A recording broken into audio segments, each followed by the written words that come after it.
Welcome back to the Finer Details, where we go around the maps of Hitman 3 and take a look at what there is to see. Today we're in sunny Sapienza to see what's around there and what we can find. Let's get started. Starting in the basement of the manor, we're able to find a post-it note in front of a microwave that says, "Alan, please add details here." This is a throwback to Hitman Blood Money, where there was an item where, when picked up and investigated, showed the caption of, "Alan, please add details here."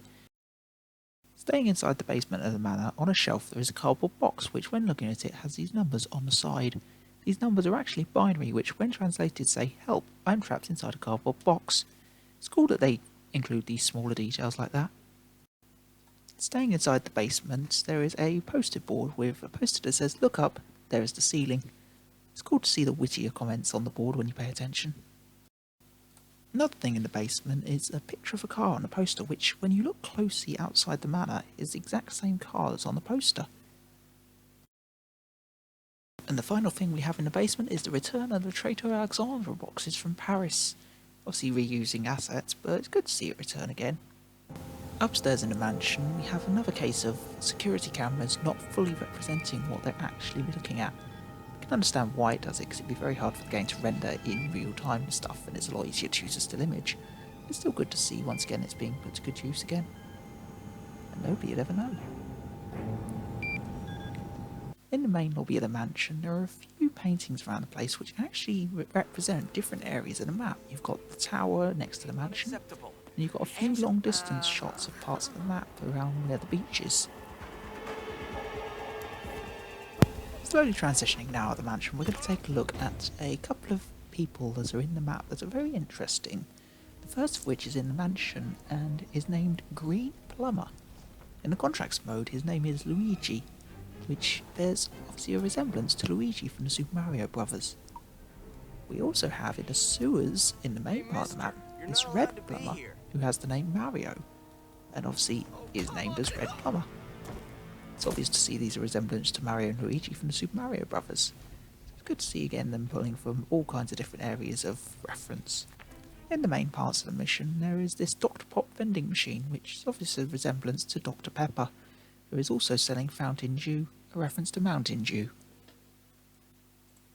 In the upstairs part of the town hall, there is a picture on the wall which has a strong resemblance to Nemo from Finding Nemo, the fish.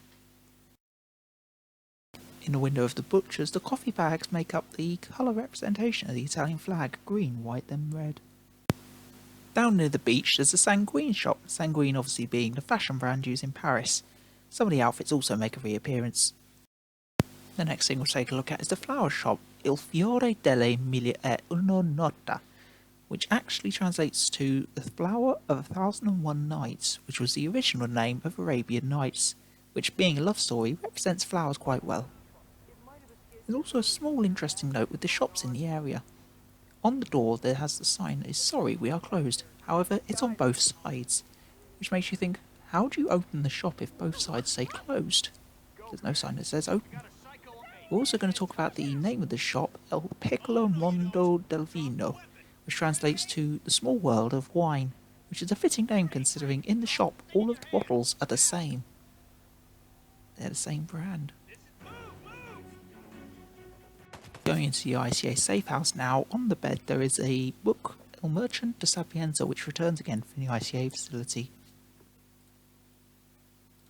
On the wall of the safe house there is a map which represents Sapienza.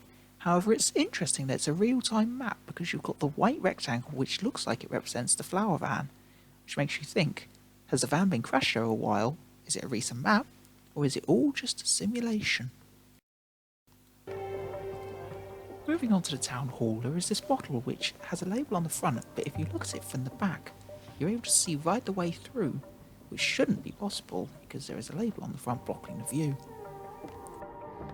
On the topic of bottles in the town hall, downstairs in the lawyer's office there is this bottle called One Star, which is a Texas brand whiskey. Texas being the Lone Star State, One Star seems a pretty fitting name really. In the lobby of the town hall there is this painting on the wall which bears a strong resemblance to the outside of the Villa Caruso. You've got the tower on the left, the building, and obviously the tree in the foreground. And finally for Sapienza, we're going to be looking at a couple of computer monitors. We've got one in the church and also one in the upstairs of the town hall. both of which have the same Sapienza picture that's been used in the past couple of maps, and is actually being used correctly now in this map. Another computer monitor also appears in the upstairs of the ICA building in Rocco's apartment, which uses the correct background from Hitman Sniper Assassin, one of the older games in the Hitman series. That's all for this episode of the Finer Details from Sapienza. It was cool to see them using language and a few other bits to create some cool references. Next time we'll be looking at side missions to see if anything much changes. Be sure to like and subscribe for that. Thanks for watching. I'll see you in the next one. Hey, it swooped right in and attacked you. I barely got out of your way.